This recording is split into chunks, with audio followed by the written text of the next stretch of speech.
It's time for one more video for Heroes of Might and Magic, the board game. Another expansion, this one is Tower expansion, which also seems to include some stretch goals.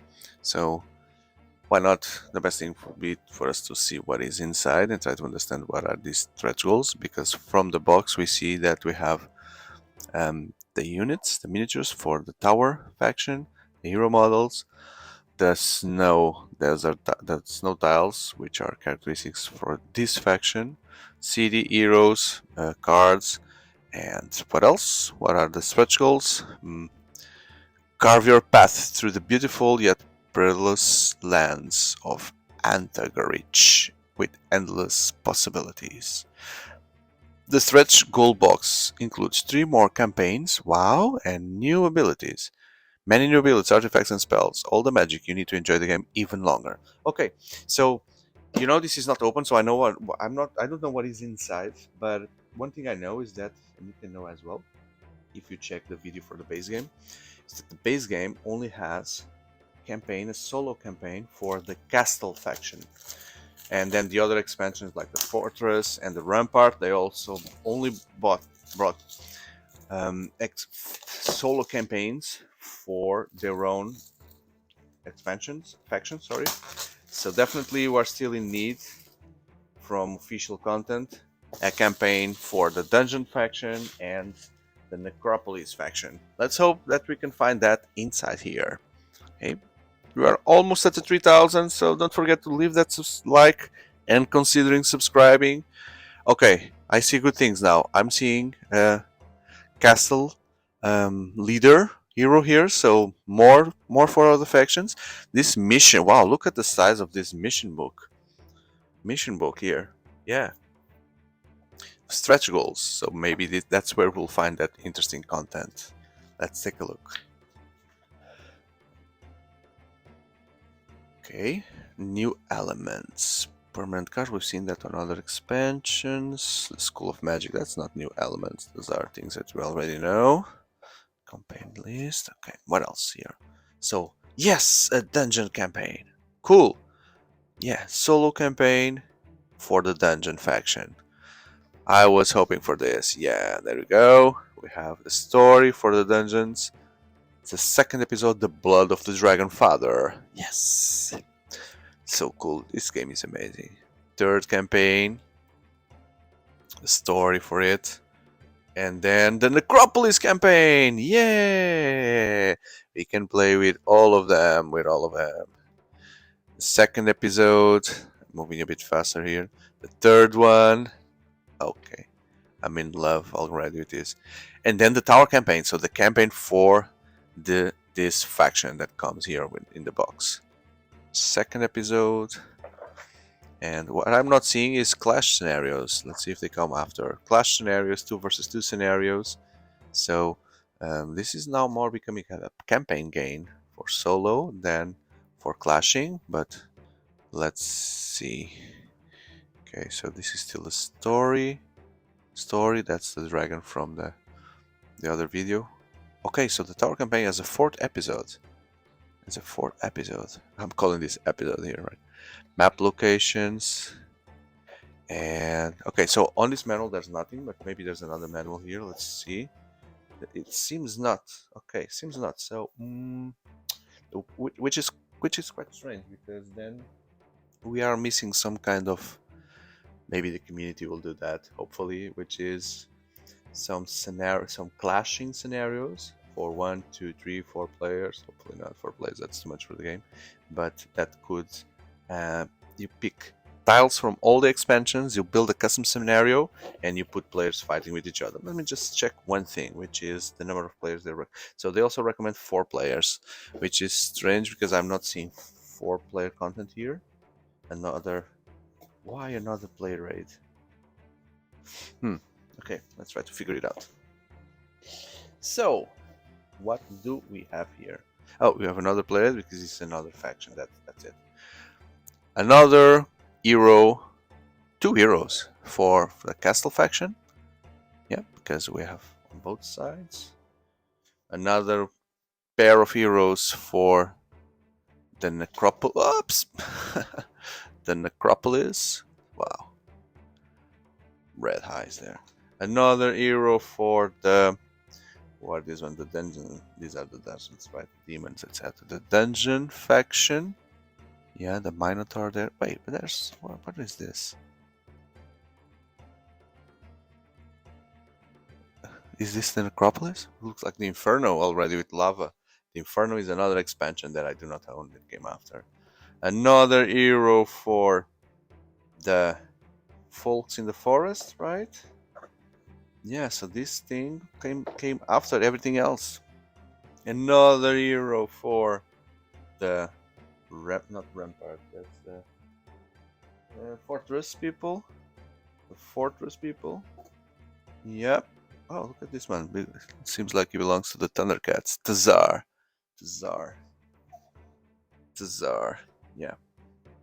And then the content for these zeros here, for the tower ones, the genies, and they come already in pairs. So after opening all this, you end up having 4 different heroes for each faction, right? 4. You can now choose between 4, and you also have the morale for this troop, for this faction, the icons for building, etc., the movements. That's it. That's customized for this. Indeed. Okay. Then what else we have here? We have the base for them, the tower guild, tower faction. There you go. We have white cubes and black and white cubes for the faction as well. And there are some minis here, which they seem like too old, less space now because let me remove and take a look at it. Let's see.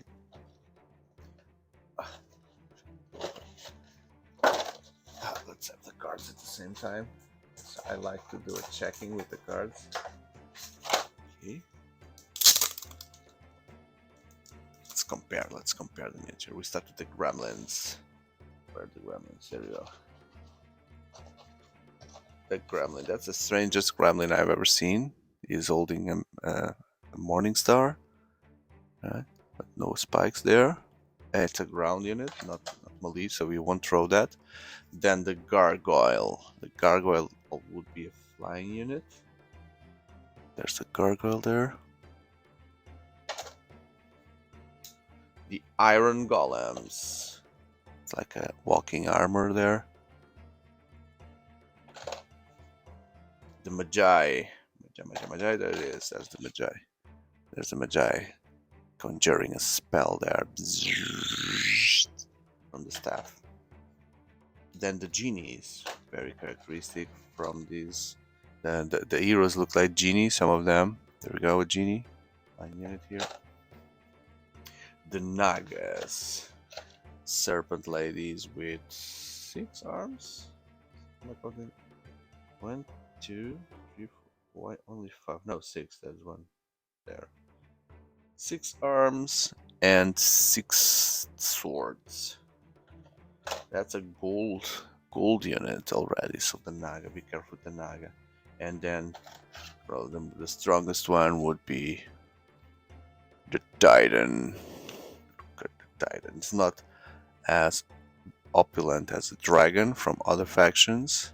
So he has a lightning sword in one side, and he's holding a lightning like Zeus on the other side.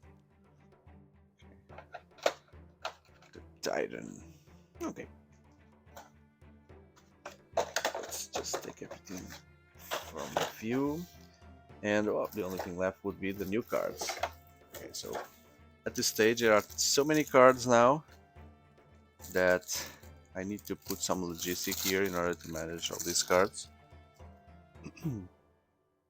Because we have every expansion brings okay, so let me do some separation here to facilitate. So there are more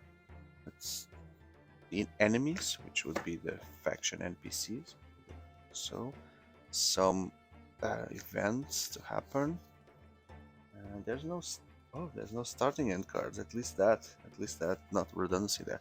So new skills like pathfinding, scouting, the fire magic, Hurt magic, air magic. Okay. Then items, the Ring of the Wayfarer. Ring of the Wayfarer. Cards of Prophecy. Mystic Orb of Mana. Spellbinder's Hat. Elm of Alabaster Unicorn. Glyph of Gallantry. Equestrian Gloves. Surcoat of Counterpoise. Pendant of Second Sigil. Boots of Polarity. Orb of Inhibition. Okay, so now that's a starting card for the heroes, which I need to then separate now. Those are the skill cards. This is becoming a logistical nightmare to manage all this. I need to find a way, but let me take those out and separate them. These need to go somewhere else.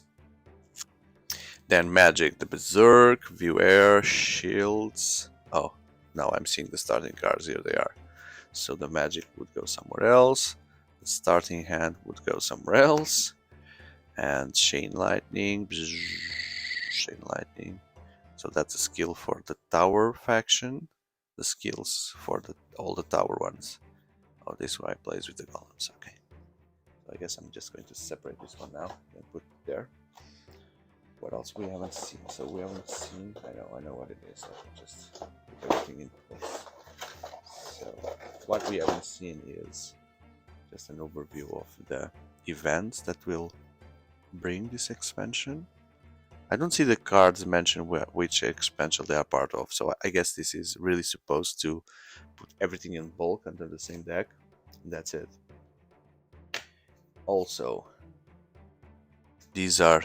Oh, so it brings also the creatures from other factions for you to face. So I'm seeing the Rampart, the Fortress, and the tower creatures. So the creature deck will become really big now with all these creatures.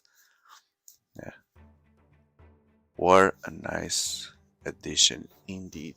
What a nice addition. So it's more of everything. More factions, more cards, more NPCs, more miniatures, a little bit more of everything. And I guess the best part was indeed the campaign manual, which brought factions for 3 more, solo campaign for 3 more factions, which was the addition I was hoping for in order to play with all these factions. So thank you for that. And there's one extra video that I'm missing, which is a Battlefield expansion. Will come after this one. At this stage, I'm not sure about the Battlefield. I think that's an isolated experience. If you want to do like combat against other players, just combat. But I think that I can at this stage do some summary of everything that I've opened, and all the box really makes sense, because except the stretch goals of the miniatures, but all the other expansions, especially with factions, they bring really more content that you can mix and play every time, right? It's different spells, more creatures that you can face, more of everything, more choosing for you to do, to choose your initial setup with a faction. So I guess everything is well built here so far, and I appreciate the company Archon Studios and Ubisoft for what they did. I hope that you appreciate it as well, to the point that you then consider that this video deserves your like. And we are almost at the 3,000, so your subscription would be wonderful as well to be part of this community. If you want to see the remaining videos, just check the channel. If you want to be ready for the next ones, then subscribe, hit the notifications, be part of this community if you're a board game lover or card games lover. Thank you. I truly appreciate you watching until the end, and I see you in the next videos. Goodbye.